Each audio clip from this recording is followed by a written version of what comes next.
আল্লাহ পাক রব্বুল আলামিন বলেন, তারকা সজ্জিত আসমানের শপথ। বুরুজ অর্থ এক অর্থ হলো বড় বড় তারকারাজি, তারকা সজ্জিত। আর এক অর্থ হলো বড় বড় এরকম ভাবে কক্ষপথ, যেগুলোর মধ্যে চন্দ্র আর সূর্য চলাফেরা করে, এরকম কক্ষপথ।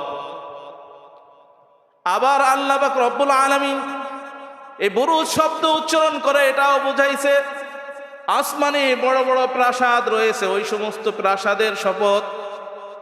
তা আল্লাহ পাক রব্বুল আলামিন বুঝাইতে চান যে আসমান সুসজ্জিত, তারকারাজি সুসজ্জিত বিশিষ্ট আসমানের শপথ।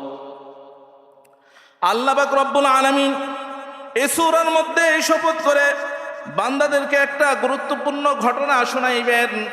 এজন্য আল্লাহ পাক রব্বুল আলামিন শপথ করলেন। শপথটা কি? যে সুসজ্জিত বিশিষ্ট আসমানের শপথ। আবার আল্লাহ পাক রব্বুল আলামিন সূরাতুস সফফাতের 6 নং আয়াতে কারিমার মধ্যে বলেছেন, ওয়ালাকাদ যায়্যানাস সামাআদ দুনিয়া বিজিনাতিল কাওয়াকিব। অবশ্যই আমি প্রথম আসমানকে এরকম ভাবে তারকারাজি দ্বারা সুসজ্জিত মণ্ডিত করেছি। আবার আল্লাহ পাক রব্বুল আলামিন সূরাতুল মুলকের 5 নং আয়াতে কারিমার মধ্যে বলেন, ওয়ালাকাদ যায়্যানাস সামাআদ দুনিয়া বিমাসাবিহা ওয়াজআলনাহা রুজুমান লিশ-শায়াতিন ওয়া'আতাদনা লাহুম আযাবাস সাঈর। নিশ্চয় আমি নিকটবর্তী আকাশকে তারকারাজি দ্বারা সুসজ্জিত করেছি এবং সেগুলোকে শয়তানের জন্য নিক্ষেপযোগ্য করেছি। আর আমি তাদের জন্য প্রজ্বলিত করেছি জাহান্নামের শাস্তিস্বরূপ আগুন। আমি তাদের জন্য প্রজ্বলিত জাহান্নামের শাস্তি প্রস্তুত করে রেখেছি। তাহলে আল্লাহ পাক রব্বুল আলামিন আসমানকে তারকারাজি দ্বারা সাজাইছেন। এরকম ক্ষমতাধর মালিক আর পৃথিবীতে কেউ নেই। আসমানের দিকে যদি তাকান, কোথাও আপনি ছিঁড়া পাঠা পাবেন না, কোনো জায়গা থেকে ভেঙে গেছে এরকম পাবেন না। দেশের মধ্যে ভূমিকম্প হয়, বিভিন্ন রাষ্ট্রে ভূমিকম্প হয়, জমিন ফেটে চৌচির হয়ে যায়, বিল্ডিংগুলো ফেটে চৌচির হয়ে যায়। কিন্তু আসমানের মালিক আসমানকে এমন ছাদ বিশিষ্ট করে সৃষ্টি করেছেন যে আসমানের মাঝে কোনো ফাটল দেখা যায় না। সুবহানাল্লাহ। আল্লাহ তাআলা শপথ করলেন, ওয়াস-সামা'i যাতিল বুরুজ, সুসজ্জিত বিশিষ্ট আসমানের শপথ। ওয়াল ইয়াউমিল মাউউদ, প্রতিশ্রুতি দিবসের শপথ, অর্থাৎ কিয়ামতের দিবসের শপথ। ওয়া শাহিদিন ওয়া মাশহুদ, আল্লাহ পাক রব্বুল আলামিন বললেন যে যারা সাক্ষ্যদাতা আর যারা সাক্ষ্যপ্রাপ্ত এদের শপথ। শাহেদ বলা হয় ইয়াউমুল জুমআ, এক তরজমা হলো জুমার দিন। ওয়া মাশহুদ ইয়াউমুল আরাফা, আরাফার দিন। আবার আরেকটা তরজমা হলো আল্লাহ পাক রব্বুল আলামিন যে ঘটনাটা এরপরে বলবেন, পয়গম্বর ঈসা রূহুল্লাহর জামানার ঘটনা।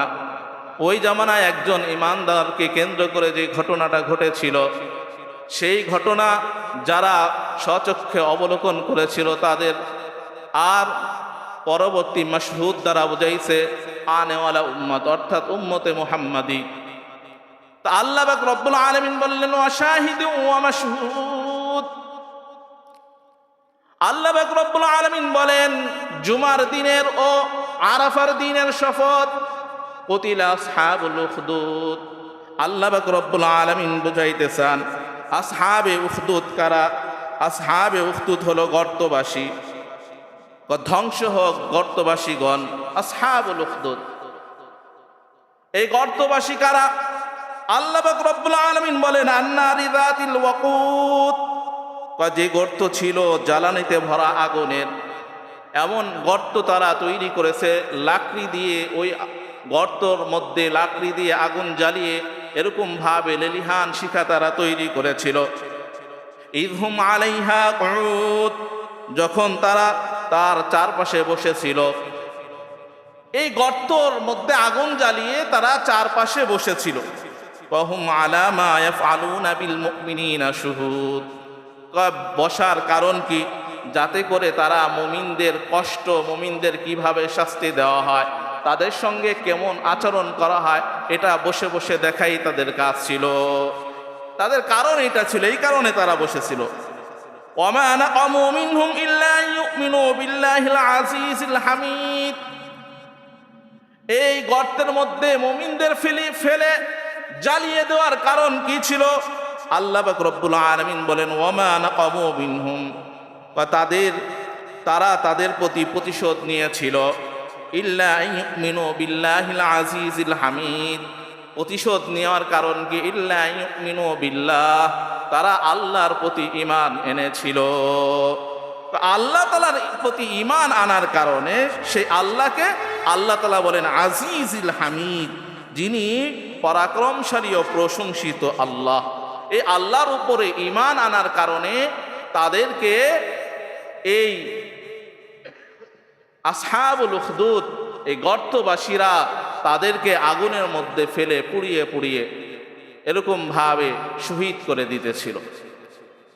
আল্লাহ পাক রব্বুল আলামিন এই ঘটনাটা আমাদেরকে শোনাইছেন চারটা শপথ করে। অর্থাৎ এই ঘটনার একটা গুরুত্ব রয়েছে। গুরুত্ব কি?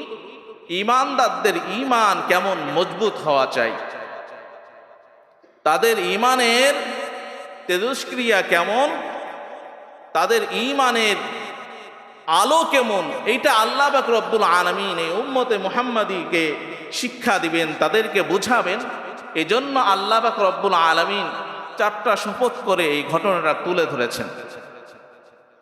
এই ঘটনাটা ঘটেছিল আল্লাহ নবী রাসূলুল্লাহ সাল্লাল্লাহু আলাইহি সাল্লামের আগমনের কিছু বছর পূর্বে। তো সেই জামানায় ঈসা রুহুল্লাহ আলাইহিস সালামের উম্মতের জামানা ছিল। ওই জামানায় ইয়ামানের বাদশা ছিল বাদশা যু নওয়াজ। এই বাদশা খুব ক্ষমতাধর বাদশা ছিল। তো বাদশার নিকটে কিছু গণক বসত, যারা বাদশাকে বিভিন্ন বালা মুসিবত সম্পর্কে অবগত করত। কিছু চাটুকার, সামনে এই হবে, এই হবে, এই গ্রহর এই সমস্যা, ওই গ্রহর এই সমস্যা, জাদুকর এরা থাকতো। এই জামানায় আমাদের বাংলাদেশে ভারতের কিছু গণক রয়েছে, যারা প্রথম আলো আর ডেলি স্টার পত্রিকার নামে ওই দেশের দাদা বাবুদেরকে এই দেশের মানুষ সম্পর্কে খবরদারি করায়া দেয়। জোরে বলেন ঠিক কিনা? ধ্বংস হয়ে গেছে ইনশাআল্লাহ, সামনে থেকে আর এগুলা মাথা তুলে দাঁড়াতে পারবে না। তো ঠিক ওই জামানায় কিছু গণক ছিল, তারা বাদশাকে এভাবে খবরাখবর দিত আগামী দিনে। তো এক গণক বলল, এক জাদুকর বলল, আমার তো বয়স হয়ে গেছে, আমি তো আর বেশি দিন বাঁচবো না, তো আমার এই জাদু বিদ্যাটা আমি কাউকে শিখিয়ে দিতে চাই, যেটা আপনার জন্য কল্যাণ হবে। তো বাদশাহ যু নওয়াজ একজন মেধাবী ছেলের খোঁজ করলেন। খুঁজতে খুঁজতে আব্দুল্লাহ ইবনে তামুর নামক এক ব্যক্তিকে খুঁজে পেলেন, অল্প বয়সী, খুব মেধাবী। এই যুবককে ওই ইহুদি পাদ্রীর কাছে, ওই জাদুকরের কাছে সোপর্দ করলেন। বললেন যে তুমি এর থেকে জাদুবিদ্যা শিখবে। তো এই যুবকটা প্রতিদিন এই জাদুকরের কাছে যায় জাদু শিখতে, আর বাসায় ফিরে আসে, আবার বাদশাহের দরবারও আসে। পথিমধ্যে সে দেখতে পেল যে একজন পাদ্রী, একজন দরবেশ, তিনি গুহার মধ্যে বসে, নির্জন জায়গার মধ্যে বসে কিছু মানুষকে কিছু কথা বলেন, তালিম দেন। তো মানুষ সাধারণত মানে উৎসব প্রিয় থাকে, যে ওখানে কি আছে একটু দেখি। তা আব্দুল্লাহ ইবনে তামির ওখানে গেলেন দেখার জন্য কি আছে। তো দেখলেন যে তিনি খুব ভালো ভালো সুন্দর সুন্দর কথা বলে, আল্লাহ তাআলার একত্ববাদের কথা বলে, ইসলামের কথা বলে, জ্ঞানের কথা বলে। আব্দুল্লাহ ইবনে তামির রহমাতুল্লাহ আলাইহি তিনি ওই দরবেশের নিকটে যাতায়াত শুরু করলেন। আস্তে আস্তে তিনি এই খ্রিস্ট ধর্ম সম্পর্কে জানতে শুরু করলেন। তিনি ঈমান গ্রহণ করলেন। একটা পর্যায়ে তার অবস্থা এই ছিল যে সে দরবেশের এইখানে যখন এই পাদ্রীর কাছে যখন সময় দিত, তো ওই জাদুকরের কাছে যাইতে তার দেরি হয়ে যাইত। এই কারণে জাদুকর তাকে প্রহার করত। আবার জাদুকর থেকে ফেরার সময়, বাড়িতে ফেরার সময় বাড়িতে না ফিরে ওই খ্রিস্টান পাদ্রীর কাছে, এই দরবেশের কাছে সময় দিত, জ্ঞান শিখত, ইঞ্জিল কিতাব শিখত, এরকম ভাবে একত্ববাদ শিখত। তার বাড়িতে যাইতে দেরি হইত, ওইখানে বাড়ি থেকে তাকে প্রহার করা হইত। তো একটা পর্যায়ে সেই দরবেশকে বলল, আমার তো এরকম পরিস্থিতি, আপনারা এখানে আসতে গেলে, এই দরবেশকে আব্দুল্লাহ ইবনে তামির বলল যে আমার তো দুনো জায়গায় মার খাইতে হয়। তো ওই পাদ্রী শিখাইয়া দিলেন, তুমি যখন জাদুকরের কাছে যাবা, বলবা যে আমাকে আমার বাড়ির থেকে আসতে দেরি হয়েছে, আর যখন বাড়িতে ফিরবা তখন বলবা এই জাদুকরের কাছ থেকে আসতে দেরি হয়েছে। এরকম যাতায়াতের সময় তিনি একদিন হঠাৎ দেখতে পান যে পথিমধ্যে একটা বিশাল প্রাণী রয়েছে। এই ঘটনাটা আল্লাহর নবী রাসূলুল্লাহ সাল্লাল্লাহু আলাইহি সাল্লাম সাহাবীদেরকেও শোনাইছেন, মুসলিম শরীফে বর্ণিত হয়েছে।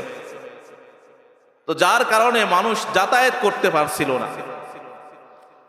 তো আব্দুল্লাহ ইবনে তামির রহমাতুল্লাহ আলাইহি তিনি এই পশুর কাছে যেয়ে বলে, পশুটা কি ছিল ওখানে উল্লেখ নেই হাদিসে, বাদবাকি মুফাসসিরগণ বিভিন্ন ধারণা করেছেন এটা বিশাল একটা বাঘ ছিল, একটা সিংহ ছিল, একটা সাপ ছিল, যার যেমন মনে হয়েছে ওরকম তুলে ধরেছেন। তো আব্দুল্লাহ ইবনে তামুর তিনি চিন্তা করলেন যে আমি তো এক মালিকের গোলামি করি, এখন আমাকে এক বিদ্যা শিখায় জাদুকর, আর এক বিদ্যা শিখায় এই পাদ্রী। তো আজকে পরীক্ষা হয়ে যাবে যে পাদ্রীর কথাই ঠিক নাকি এই জাদুকরের কথাই ঠিক। তা আব্দুল্লাহ ইবনে তামির তিনি প্রথমে পরীক্ষা স্বরূপ ওই জাদুকরের বিদ্যা শিখানো অনুযায়ী তিনি কোনো কিছু একটা পড়ে এবং তার খোদার নামে পড়ে তিনি পাথর নিক্ষেপ করলেন, কিন্তু ওই পশুটা সরে না। তিনি যখন বললেন আমি যেই মালিকের গোলামি করি, এই খ্রিস্টান পাদ্রী আমাকে যেই মালিকের সন্ধান দিয়েছে, ওই মালিকের নামে আমি পাথর ছুড়লাম, তুমি যদি আল্লাহ তাআলার সৃষ্টি হয়ে থাকো তাহলে মুমিনদেরকে কষ্ট দিও না, সরে যাও। সঙ্গে সঙ্গে এরকম প্রাণীটা ওইখান থেকে সরে যায়। জোরে বলেন না সুবহানাল্লাহ। অথবা তার মাথায় আঘাত লেগে সে মৃত্যুবরণ করে। এইভাবে তার খ্যাতি ছড়াইতে লাগলো। আল্লাহ পাক রব্বুল আলামিন তাকে পয়গম্বর ঈসা রূহুল্লাহ আলাইহিস সালামের যে মুআজিজা ছিল, তিনি অন্ধর চোখে হাত বুলাইয়া দিলে চক্ষু ভালো হয়ে যাইত, কুষ্ঠরোগের শরীরে হাত বুলাইয়া দিলে কুষ্ঠরোগ ভালো হয়ে যাইত। তো আব্দুল্লাহ ইবনে তামুরকে আল্লাহ পাক রব্বুল আলামিন আল্লাহর নবী ঈসা রূহুল্লাহর যে মুআজিজা ছিল, এই মুআজিজা আল্লাহ পাক রব্বুল আলামিন তাকে কারামত হিসেবে দান করেছিলেন। জোরে বলেন না সুবহানাল্লাহ। তিনিও যখন আল্লাহ তাআলার কাছে দোয়া করে কোনো অন্ধর চোখে হাত বুলাইয়া দিতেন, তো অন্ধর চোখ ভালো হয়ে যাইত। সুবহানাল্লাহ। কুষ্ঠরোগের রোগীর গায়ে হাত বুলাইয়া দিলে কুষ্ঠরোগী ভালো হয়ে যাইত। সুবহানাল্লাহ।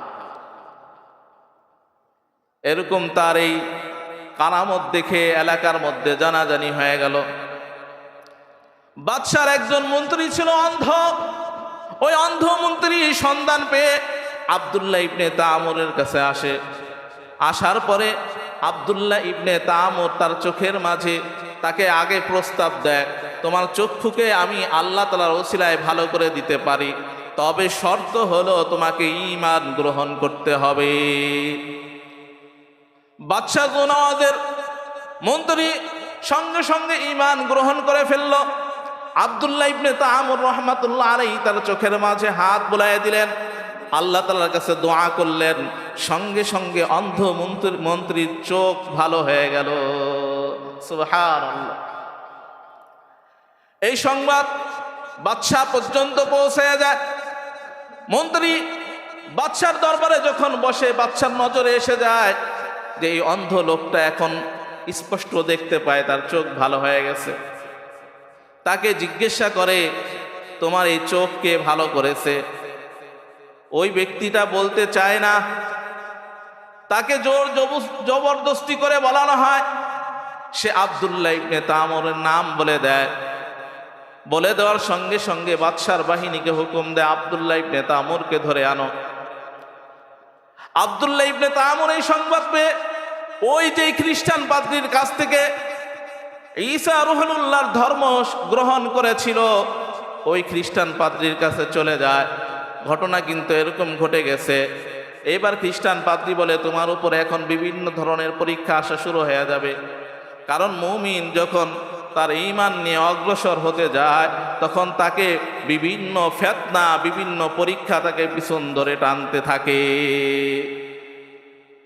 তবে শুনে রাখো, তোমাকে যদি জিজ্ঞাসাবাদ করে তুমি আমার নাম বলবে না। আব্দুল্লাহ ইবনে তামুরকে ওই বাদশার বাহিনী ধরে রাজ দরবারে নিয়ে আসে। আব্দুল্লাহ ইবনে তামুরকে জিজ্ঞাসা করে যে তুমি এই যে মানুষের চোখে হাত বোলাইয়া দিলে চোখ ভালো হয়ে যায়, তুমি এটা কার থেকে শিখেছো? কে তোমাকে শিক্ষা দিয়েছে? আব্দুল্লাহ ইবনে তামুর বলে, রব্বি আল্লাহ, আমার আল্লাহ আমাকে শিক্ষা দিয়েছেন। এবার ওই বাদশাহ বলে যে না, এটাকে আমি শিক্ষা দিছি? মানে সে তো নিজেকে খোদা দাবি করত, কৌতূহল বশত জিজ্ঞাসা করো। এবার আব্দুল্লাহ ইবনে তামুর বলে, না না, আপনি শিক্ষা দেন নাই। রব্বি আল্লাহ ওয়া রব্বুকাল্লাহ, যিনি আমার এবং আপনার প্রতিপালক, সে আহকামুল হাকিমিন রব্বুল আলামিন আমাকে শিখাইয়াছেন। সুবহানাল্লাহ। তাহলে তুমি কি আল্লাহকে, আমাকে আল্লাহ মানো না, খোদা মানো না? তুমি অন্য কারো ইবাদত করো কিনা? তিনি বললেন, হ্যাঁ হ্যাঁ, আমি ওই মালিকের ইবাদত করি যার উপরে ঈমান আমি এনেছি, লা ইলাহা ইল্লাল্লাহু ঈসা রুহুল্লাহ। আমি আল্লাহ তাআলার ইবাদত করি, ওই আল্লাহকে আল্লাহ মানি, যিনি ব্যতীত আর কোনো মাবুদ নেই, এবং পয়গম্বর ঈসা আলাইহিস সালামকে আমি নবী মানি।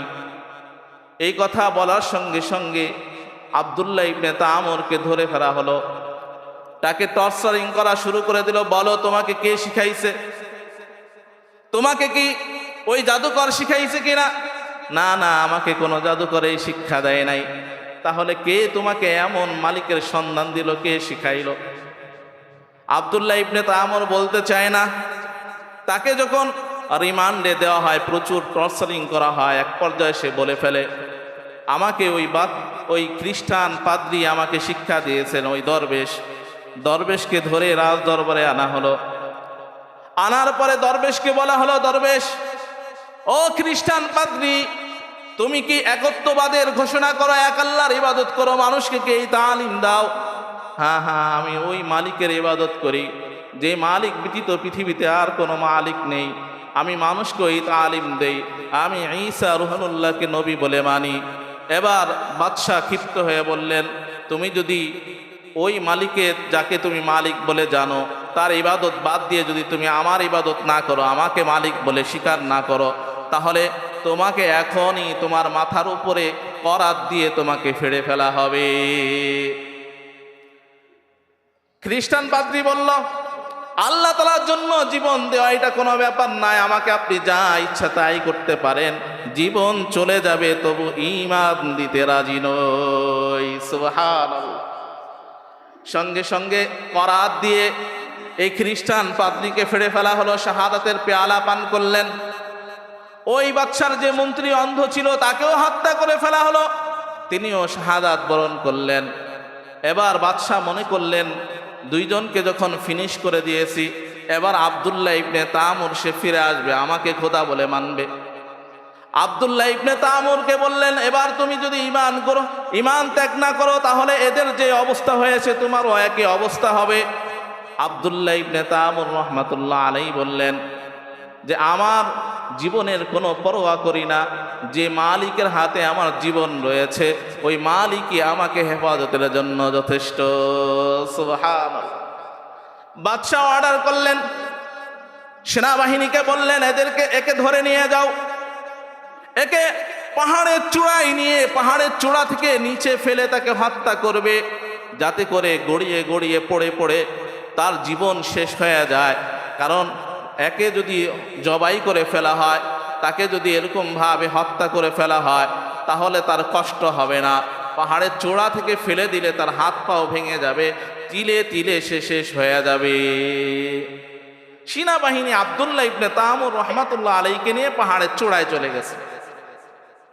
পাহাড়ের চূড়ায় যাওয়ার পরে আব্দুল্লাহ ইবনে তামুর রহমাতুল্লাহ আলাইহি বলেন, রাখে আল্লাহ মারেকে, আমাকে যদি আমার আল্লাহ হেফাজত করেন তাহলে তোমরা আমাকে কিছুই করতে পারবে না।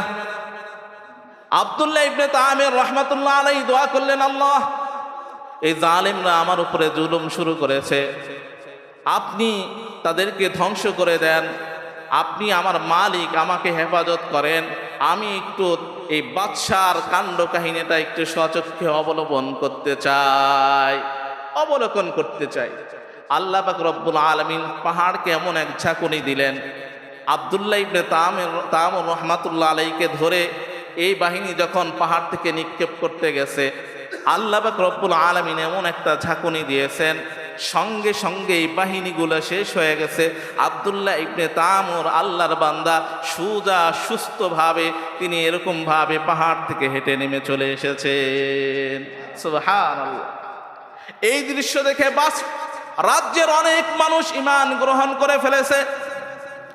এবার বাদশাহ আরো ক্ষিপ্ত হয়ে যায়, বাহিনীকে অর্ডার করে তাকে এইভাবে হত্যা করা যাবে না, তাকে জাহাজে করে নৌকায় করে নিয়ে যাও, গভীর সমুদ্রে নিয়ে তাকে নিক্ষেপ করে দিবে, পানিতে ডুবে ডুবে যেন সে মৃত্যুবরণ করে।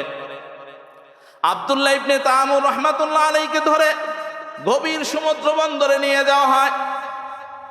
মানুষজন উৎসুক জনতা দেখার জন্য ভিড় জমায়।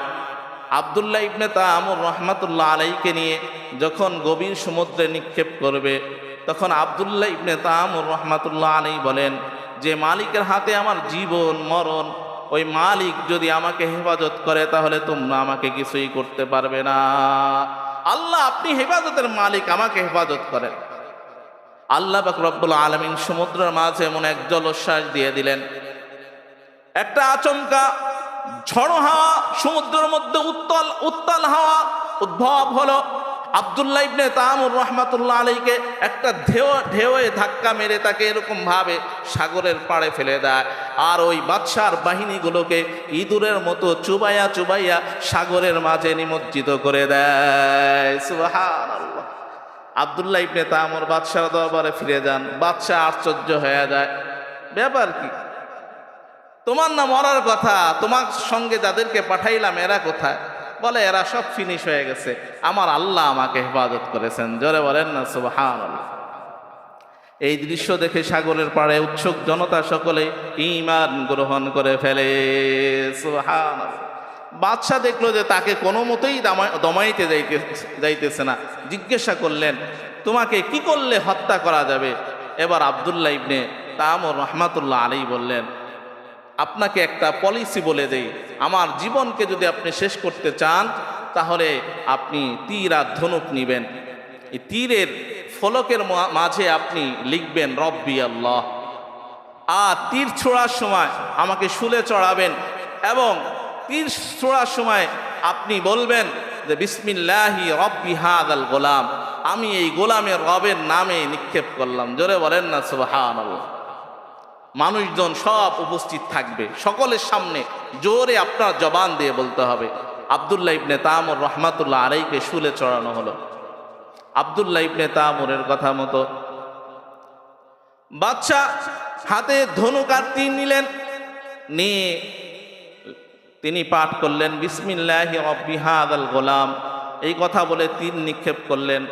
সঙ্গে সঙ্গে তীরটা তার নাভি বরাবর ঢুকে যায়, আর এক বর্ণনায় আছে মাথার মাঝে ঢুকে যায়। সে শাহাদাতের পেয়ালা পান করে। বাদশার জবানে আল্লাহ তাআলার স্বীকারোক্তি দেখে আর এই যুবকের ঈমান দেখে সামনে হাজার হাজার লক্ষ লক্ষ যত মানুষ ছিল সকলেই একত্রে ঈমান গ্রহণ করে ফেলে। সুবহানাল্লাহ। বাদশার রাগ আরো বেড়ে যায়। বেড়ে যাওয়ার পরে বাদশাহ এবার তিনি কতিলা আসহাবুল উখদুদ, আল্লাহ তাআলা যে ঘটনাটা এখানে বর্ণনা করেছেন, উখদুদ অর্থাৎ গর্তবাসীরা ধ্বংস। এই গর্তবাসী কারা? এই বাদশাহ তিনি এরকম বিশাল বিশাল গর্ত তৈরি করেন। গর্তের মধ্যে আগুন জ্বালানো হয় লাকড়ির দ্বারা, প্রচুর তেজস্ক্রিয় আগুন। আন-নারি যাতিল ওয়াকুদ ইয হুম আলাইহা কুউদ। আর এই গর্তবাসীরা তার পাশে বসেছিল। কি কারণে বসেছিল? ইয হুম আলাইহা কুউদ ওয়া হুম আলা মা ইয়াফআলুনা বিল মুমিনিনা শুহুদ, যাতে করে তারা বসে বসে প্রত্যক্ষ করতে পারে, দেখতে পারে যে এদের সঙ্গে, এই ঈমানদারদের সঙ্গে কেমন আচরণ করা হয়। ওয়া হুম আলা মা ইয়াফআলুনা বিল মুমিনিনা শুহুদ ওয়া মা নাকামু মিনহুম ইল্লা ইউমিনু বিল্লাহিল আজিজিল হামিদ।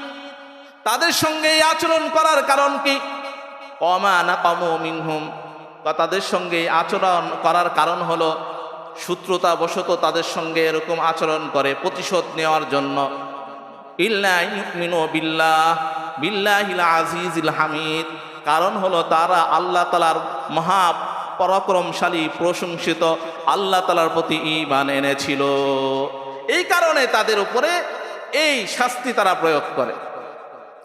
যখন আগুন জ্বালিয়ে দেওয়া হয় তখন একে একে ঈমানদারদেরকে ধরে ধরে বলা হয় যে তোমরা যদি ঈমান ত্যাগ না করো তাহলে এই প্রজ্বলিত আগুনের মাঝে তোমাদেরকে নিক্ষেপ করা হবে। তারা ওইখানে যারা প্রত্যক্ষদর্শী ছিল, ওখানে যারা দর্শক ছিল আর যারা ঈমানদারদের ছিল, দর্শকের সামনে ঈমানদারদেরকে ধরে ধরে আগুনের মাঝে ফেলে দেওয়া হচ্ছিল। তারা তবুও ঈমান ত্যাগ করে না। সকলে হাসতে হাসতে আগুনের মাঝে পড়ে যায়। আল্লাহ পাক রব্বুল আলামিন জিবরাইল ফেরেশতাকে বলে, ও ফেরেশতা শুনো, এই আমার এই গোলামগুলো এই আগুনের মাঝে পড়ার সঙ্গে সঙ্গে তাদের রূহটাকে জান্নাতের মাঝে পৌঁছাইয়া দিবে। সুবহানাল্লাহ। একটা মহিলা তার দুধের বাচ্চা, এই বাচ্চাটা মহিলাকে বলছে ঈমান ত্যাগ করো। মহিলা বলছে জীবন দিয়ে দিব, ঈমান ত্যাগ করব না। সঙ্গে সঙ্গে এই জালেম বাদশা মহিলার কোল থেকে এই শিশু দুধের বাচ্চাকে এরকম ভাবে ছুঁড়ে এরকম ভাবে আগুনের মাঝে নিক্ষেপ করে ফেলে। মা যেহেতু সন্তানের প্রতি দরদ রয়েছে, এই অবস্থা অবলোকন করার পরে মার মনের মাঝে ভয় সৃষ্টি হয়, তার মাঝে এরকম ভাবে সন্তানের প্রতি দয়া সৃষ্টি হয়। মা ঈমান ত্যাগ করার উপক্রম হয়ে যায়। এমন পর্যায়ে শিশু বাচ্চার জবান আল্লাহ পাক রব্বুল আলামিন খুলে দেন। জবান খুলে দেওয়ার সঙ্গে সঙ্গে শিশু বাচ্চা আগুনের মাঝ থেকে আওয়াজ যায়, আম্মা, যে মালিকের প্রতি আপনি ঈমান এনেছেন এই ঈমানের উপরে অটল থাকেন, আপনার সঙ্গে আমার দেখা হবে জান্নাতে। সুবহানাল্লাহ। এই মহিলাকেও ধরে আগুনের মধ্যে নিক্ষেপ করা হয়। সঙ্গে সঙ্গে উৎসুক জনতা যারা ছিল, এই বাচ্চার প্রতি যারা গোলামি করতো, এরা ব্যতীত সকলেই ওই জায়গার মাঝে ঈমান এনে ফেলে। জোরে বলেন না সুবহানাল্লাহ। তাহলে যতই এই ঈমানকে দমাইতে চায়, যত সত্যকে ধামাচাপা দেওয়ার চেষ্টা করে, এটা কখনোই সফল হয় না, এটা আরো প্রকাশ হইতে থাকে। এই আমাদের দেশে শরীফ উসমান হাদির মাথার মাঝে গুলি করে তারা এরকম ভাবে